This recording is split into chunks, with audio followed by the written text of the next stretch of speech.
Lecture related है Claude levy स्ट्रोस से। इसके ऊपर हमने एक और लेक्चर पहले ही अपलोड कर दिया है जिसमें हमने लेवी के लाइफ के बारे में, उनके इम्पोर्टेंट वर्क्स के बारे में और उनके इम्पोर्टेंट थ्योरीज के बारे में डिस्कस करा है। अभी तक आपने अगर वो नहीं देखा है तो पहले प्लीज चैनल पे जाके उसको देख लीजिए, तभी आपको ये वाला लेक्चर है पूरा अच्छे से समझ में आएगा। क्योंकि इसमें ना तो हम जो क्लॉड लेवी स्ट्रोस है उनके लाइफ के बारे में कुछ बात करेंगे, ना ही उनके वर्क्स के बारे में। इसमें बस हम बात करेंगे तो उनकी थ्योरीज के बारे में। तो आज का जो हमारा लेक्चर है वो totally depend on Levi theories. Okay, इनकी पर्टिकुलर 6 थ्योरीज के बारे में हम 6 थ्योरीज के बारे में आज डिस्कस करेंगे। तो इससे जो प्रीवियस वीडियो थी उसमें हमने ये भी डिस्कस किया था कि किस वर्क के अंदर कौन सी थ्योरी है वो जो स्ट्रोस है उन्होंने दी हुई है। ओके, तो अभी हम डायरेक्ट आ जाते हैं इनकी थ्योरीज पे, वन बाय वन डिस्कस करते हैं। ओके, और अगर आपने अभी तक चैनल को सब्सक्राइब नहीं करा है तो प्लीज सब्सक्राइब कर लीजिएगा। ओके, और अपने रिव्यू, अपने जो सजेशन है वो कमेंट बॉक्स में बताइएगा। चलो शुरू करते हैं। ये तो पिछले उसमें ही बता दिया था, एक बार अगेन बता देती हूँ कि क्लॉड लेवी स्ट्रोस का जो पूरा नाम था वो था गुस्ताव क्लॉड लेवी स्ट्रोस। ये फ्रांस के थे। इनके ऑलमोस्ट जितने भी वर्क है वो फ्रांस में है। उसके बाद उनके वर्क को ट्रांसलेट किया गया है। इनकी जो थ्योरीज है वो इम्पोर्टेंट है स्ट्रक्चरलिज्म के पॉइंट ऑफ व्यू से। तो भाई प्लीज स्ट्रक्चरलिज्म को अगर आप पढ़ रहे हो, सोशियोलॉजी के अंदर भी इनकी बहुत सारी थ्योरीज को रीड करा जाता है एज अ रिलेशनशिप। तो आप प्लीज इस राइटर को थोड़ा ध्यान से पढ़े अगर आप कॉम्पिटिटिव एग्जाम इंग्लिश लिटरेचर से रिलेटेड तैयारी कर रहे हो तो। फर्स्टली है बाइनरी अपोजिशन। बाइनरी अपोजिशन का मतलब क्या होता है? आपको देखो वर्ड में इसका जो पूरा मीनिंग है वो क्लियरली बता रखा है। जैसे कि बाइनरी का मतलब होता है कोई भी दो चीजें, ठीक है। बाइनरी का मतलब क्या होता है? कोई दो चीजें, ठीक है। और अपोजिशन का मतलब होता है वो दो चीजें एक दूसरे के अपोजिट हो, ठीक है। तो according to Strauss binary opposition is influenced by linguistic. सबसे पहले स्ट्रोस क्या कहते हैं कि जो बाइनरी अपोजिशन है वो किससे इन्फ्लुएंस हुई? लिंग्विस्टिक से। क्यों? क्योंकि in order to understand language, कि अगर हमें लैंग्वेज के ऑर्डर को समझना है, यू कैन ओनली अंडरस्टैंड, तो आप कैसे समझ सकते हो? You can only understand it by the way of binary opposition. आप केवल इसको, बाइनरी अपोजिशन ही एक ऐसा तरीका है जिससे आप इसको अंडरस्टैंड कर सकते हो लैंग्वेज को। ओके, ये मानना था कि इनका स्ट्रोस का it by the way of binary opposition. He felt that, उनका मानना था culture is compose of hidden rules, कि जो कल्चर है वो हिडन रूल्स से कंपोज होता है, बनता है। That give it meaning and it as a anthropologist. और जो कल्चर के अंदर जो हिडन मीनिंग होते हैं उनको हमारे फ्रंट में कौन लेके आता है, यानी कि उनको इनक्लोज कौन करता है, ओपन कौन करता है? उनको ओपन करता है कोई एंथ्रोपोलॉजिस्ट। अब ये एंथ्रोपोलॉजिस्ट क्या है, इसका जो यहाँ पे डिस्कशन क्यों एकदम से बीच में आ गया, ये सब तो आपको पहली वीडियो देखने के बाद ही पता लगेगा, क्योंकि उसमें हमने एंथ्रोपोलॉजी के बारे में अच्छे से डिफाइन कर रखा है। Okay, meaning as a anthropologist need to uncover the rules. तो इसलिए हमें एंथ्रोपोलॉजिस्ट की नीड है ताकि हम अनकवर कर सकें ऐसे रूल्स को जो कल्चर के अंदर हिडन है, छुपे हुए हैं। ओके, बट क्वेश्चन, अब जो क्वेश्चन है आपके माइंड में आएगा, बट हाउ ही अनकवर, या आप ये कहोगे how we uncover all those ideas. तो इसका आंसर है जो क्लॉड ने दिया है, वो कहते हैं he said every human being think through binary और अपोजिशन। हर ह्यूमन बीइंग है, अगर वो कुछ चीज सोचता है, मान लिया अगर मैं कहूं कि आप बहुत अच्छे बच्चे हैं, तो मैं किस बेस पे कह रही हूं? यानी कि कोई बुरा बच्चा है और आप अच्छे बच्चे हैं, तभी तो आपको अच्छा बोला गया। अगर सभी अच्छे हैं तो आपको पर्टिकुलर मैं क्यों बोलूंगी कि आप अच्छे बच्चे हैं? फिर तो सभी अच्छे बच्चे हैं। ओके, तो कोई भी जो ह्यूमन बीइंग है अगर वो सोचता है तो बाइनरी अपोजिशन के पॉइंट ऑफ व्यू से ही सोचता है। If we want to understand something, अगर हमें समझना है किसी चीज को, तो हमें उसको समझने के लिए किस चीज की नीड है? बाइनरी की अपोजिशन में। ओके, जैसे you do hard work. Okay, मान लिया कि आप हार्ड वर्क कर रहे हैं, बट आपको कैसे पता चलेगा कि आप हार्ड वर्क कर रहे हैं कि नहीं? अगर आपको पता है कि एक बच्चा 8 घंटे पढ़ रहा है, एक 2 घंटे पढ़ रहा है, तो 8 घंटे वाला क्या है? हार्ड वर्किंग है। ठीक है, तो इसलिए कंपैरिजन करा हमने दो चीजों के बीच में, तभी तो बोला ना कि वो 8 घंटे पढ़ रहा है तो वो हार्ड वर्किंग है। अगर सभी इक्वल 8 आवर्स पढ़ रहे हैं तो फिर आप किसके साथ कंपैरिजन करोगे और चीजों को कैसे कंक्लूड करोगे? ठीक है, इस तरीके से जो अंडरस्टैंडिंग थी वो किसकी थी? लेवी-क्लॉस की। Okay, These opposite system are universal। और ये अपोजिट सिस्टम ऐसा नहीं कि मतलब एक जगह या इन्होंने ही वैलिड करा है, ये कह रहे हैं कि ये जो अपोजिशन सिस्टम है ये पूरे यूनिवर्स में वैलिड है। जैसे आप कह सकते हो मैन वुमेन, गुड बैड, रो बिग, या आप कह सकते हो कि नियर फार, कितने सारे अपोजिट वेट ड्राई, हर चीज का अपोजिशन है।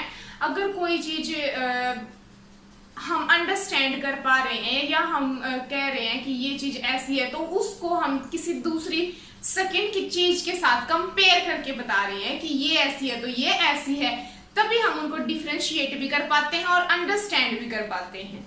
ठीक है, सेकंड जो इनकी थ्योरी है, आई होप कि जो बाइनरी पोजीशन है वो आपको क्लियर हो गया होगा। एक बार और मैं थोड़ा सा बता देती हूँ आपको। बाइनरी पोजीशन का मतलब होता है जब हम दो चीजों का कंपेयर करते हैं, या दो चीज जो अपोजिट चीज होती हैं दो, उनको हम कंपेयर करते हैं, जैसे डे नाइट। और जो लेवी स्ट्रॉस उन्होंने बोला है कि अपोजिशन से ही हम किसी भी कल्चर को अंडरस्टैंड कर पाते हैं, या हम किसी भी चीज को तभी समझ पाते हैं जब हम अपोजिट कोई आइडिया रखते हैं, नहीं तो हम उस चीज को अंडरस्टैंड ही नहीं कर पाते।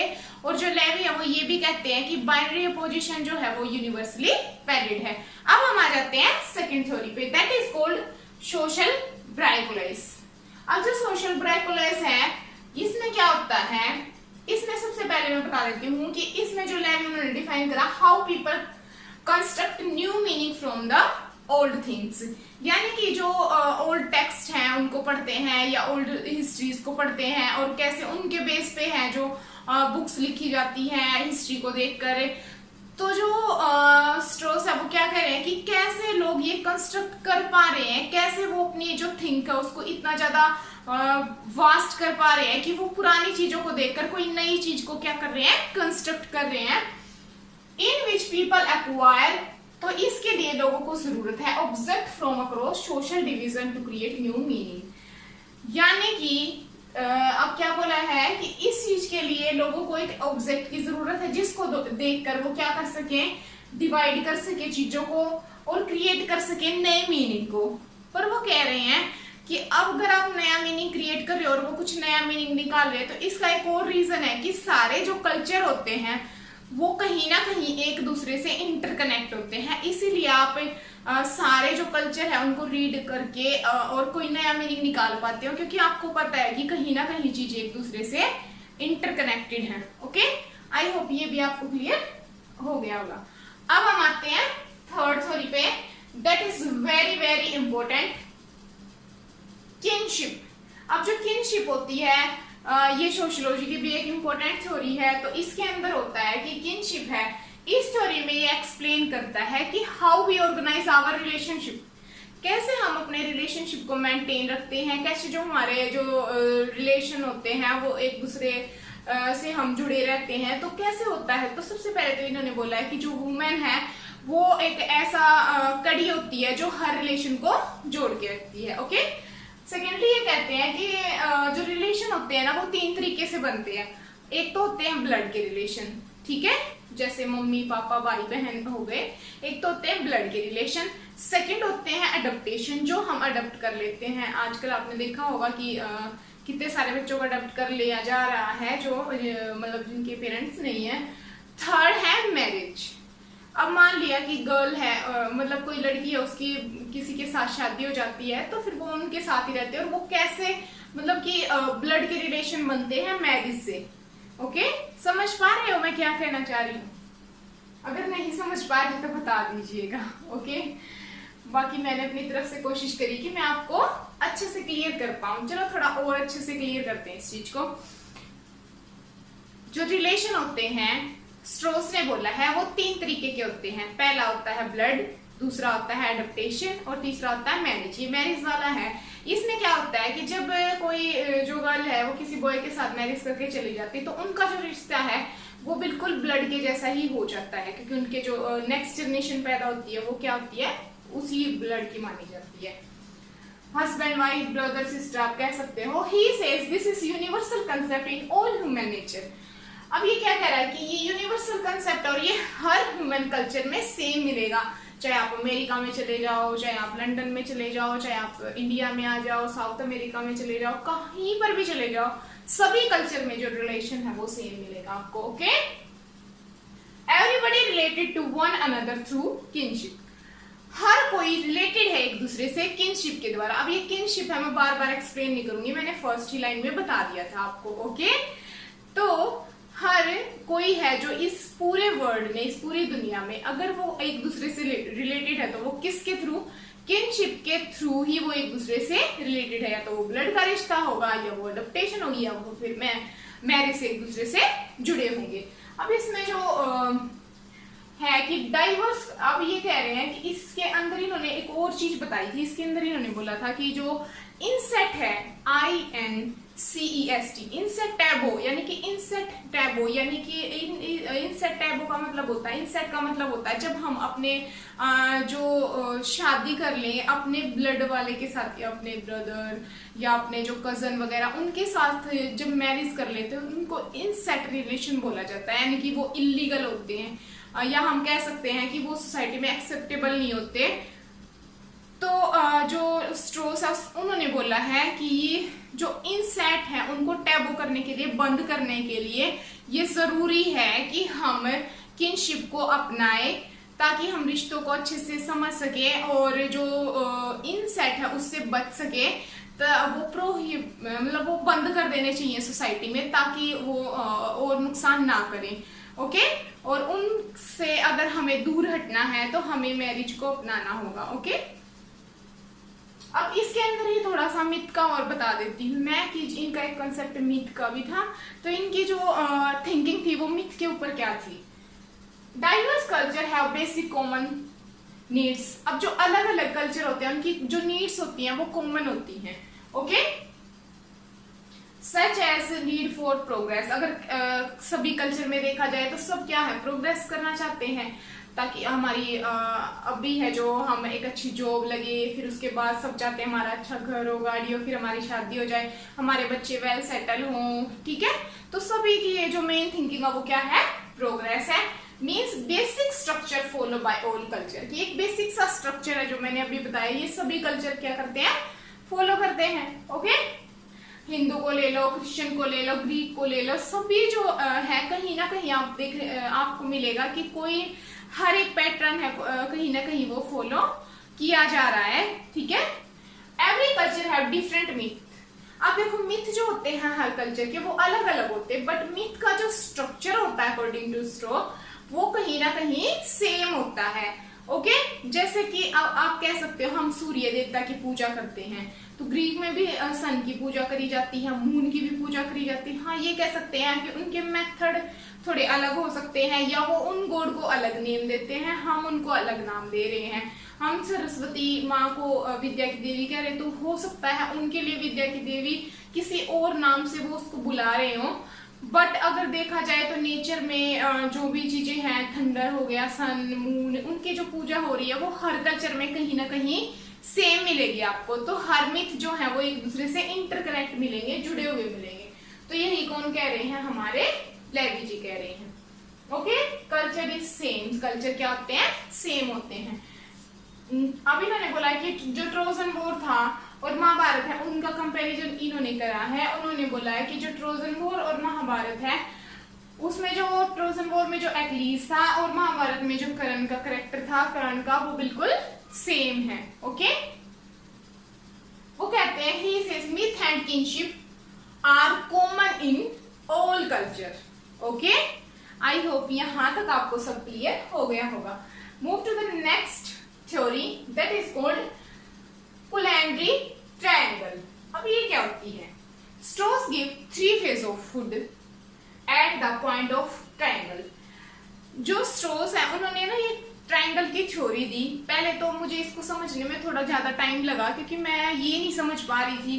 तो मैं जहां से भी देखा उसमें यही मिल रहा था। ये जो इनका एक वर्क है रो कुक्ड एंड शायद बेक्ड, ऐसा कुछ पिछली वीडियो में मैंने बताया है। तो उसमें मतलब ये यही बता रहा था कि पहले अगर कोई मीट है उसको वो कच्चा होता है, फिर उसको पकाया जाता है, कुक करा जाता है, फिर उसको क्या होता है कि हम बेक भी कर सकते हैं, स्मोकिंग भी कर सकते हैं। तो अलग अलग जो प्रोसेसिंग बता रहा था। बट ये क्यों इन्होंने बताया ये समझने में मुझे थोड़ा टाइम लगा। तो मैं आपको बता देती हूँ कि इनका जो मेन पर्पस था इस चीज को बताने के लिए वो ये था ट्रायंगल को, कि दोनों के दोनों, अब देखो ध्यान से, स्ट्रोस gives 3 phase of food at the point of a triangle. एक पॉइंट ऑफ ट्रायंगल के थ्रू उन्होंने दिया है टू एम्फसाइज, शो करने के लिए both opposition between different state, opposition between different stage. ठीक है, कि अलग अलग स्टेज है वो डिफरेंट होती है दूसरे से। अगर एक चीज रो है तो दूसरी कुक्ड है, कच्ची है तो पक्की है, अपोजिट हो गए। अगर वो पकी हुई है तो क्या आप उसको फर्मेंट कर सकते हैं, जमा सकते हैं। ओके, जैसे दूध को गर्म करके आप जमा देते हैं। तो हर चीज एक दूसरे की क्या है, अपोजिट है। ओके, इन दिस, ये मेनली इतना ही आपके लिए इंपॉर्टेंट है। मैंने बस क्रक्स बताया है इसका कि इंपॉर्टेंट जो मेन चीज थी वो बता दी आपको। In this 3 type of cooking, boiling, roasting, smoking. Okay, boil कर सकते हो, रोस्ट, स्मोक। 5th है अलायंस थ्योरी। इन्होंने स्मोकिंग को ज्यादा बढ़िया बताया है वैसे कि सीधा डायरेक्ट वो नेचुरल होता है। 5th है अलायंस थ्योरी, जनरली थ्योरी है ये, exchange use of define kinship. ये मेनली किस चीज से जोड़ती है, किनशिप के जो आइडियाज है उनको और ज्यादा एक्सप्लोर करती है। तो आप इसका नाम याद रखें। 6 है फ्लोटिंग सिग्निफायर। अब फ्लोटिंग से आपको लग रहा होगा कि तैरना कुछ है ना, तो ये है भी, इसका मीनिंग भी थोड़ा इस तरीके का ही है। Floating signifier means not same meaning of the same people without same word. यानी कि अभी थोड़ा कंफ्यूजन हो गया, चलो मैं क्लियर कर देती हूँ। यानी कि एक वर्ड का मतलब सबके लिए सेम हो ये जरूरी नहीं है। ठीक है, हर वर्ड का मतलब सबके लिए, हर आदमी के लिए डिफरेंट हो सकता है। ओके, जैसे मैं बोलूं कि अगर आपने कोई काम करा है तो मैं बोलूं सही है, तो हो सकता है आप उसको ये सोचो कि बस इतना ही बोला सही है। या फिर मैं बोल सकती हूँ अरे वाह बड़ा अच्छा गया। तो फिर मतलब आपके ऊपर डिपेंड करता है कि आप कौन से वाले वर्ड को ज्यादा बेटर मान रहे हो। आप मुझे कोई बात बता रहे हो तो मैं आपको बोलती हूँ अच्छा, फिर मैं आपको अगर ऐसे ही आप सेम वही बात बता रहे फिर मैं आपको बोलती अच्छा ऐसे हो गया। तो मतलब कि हर आदमी के लिए ये जो मैंने वर्डिंग बोली है सबके लिए अलग अलग होंगी, यानी कि सब इनका मीनिंग अपनी तरफ से डिफरेंट क्रिएट करेंगे। ओके, तो एकदम से सिचुएशन के हिसाब से चेंज कर लेना मीनिंग को, या जिनका कोई एक्चुअल में कोई इतना जो ट्रू मीनिंग ना हो, यानी कि फ्लोटिंग हो वो कि अभी उसका मीनिंग है बट अगली सिचुएशन में शायद वो मीनिंगलेस हो जाए। Okay, it is a signifier without a referent in semiotics and discourse analyze। ये क्या कर रहे हैं, ये सिग्निफायर है बिना किसी सिमियोटिक के या रेफरेंस के एनालाइज के। यानी कि ये जरूरी नहीं कि आप इसमें सिमियोटिक देखो कि इसमें ये चीज है कि नहीं, सिलेबल है कि नहीं, मतलब ऐसा जरूरी नहीं। जैसे एक सेल्फी वर्ड है, ठीक है, पहले उसका कोई एग्जिस्टेंस नहीं था, बस लोग बोलने लगे कि सेल्फ के लिए हम इमेज क्रिएट कर रहे हैं, तो बस उसका फिर धीरे धीरे एग्जिस्टेंस हो गया। तो सिमियोटिक कोई कुछ मीनिंग नहीं था उसका कि साउंड क्या है या क्या नहीं है। तो ये चीजें होती है हमारी फ्लोटिंग सिग्निफायर में। तो आज हमने 6 थ्योरीज डिस्कस कर ली है गुस्ताव लेवी-स्ट्रॉस की। तो अगर आपको वीडियो अच्छी लग रही है तो प्लीज लाइक शेयर और सब्सक्राइब करें, इससे हमें मोटिवेशन मिलता है और हम आपके लिए और अच्छी वीडियो लेके आएंगे। सजेस्ट करें अगर आपको किसी टॉपिक पे डाउट है तो हम उसे भी अपलोड करेंगे। और भी सबसे जरूरी है कि अपने सपनों को पूरा करने के लिए पूरी जी जान से मेहनत करें और खुश रहें, ऐसे मुस्कुराते रहें। तो इसी के साथ बाय, थैंक यू।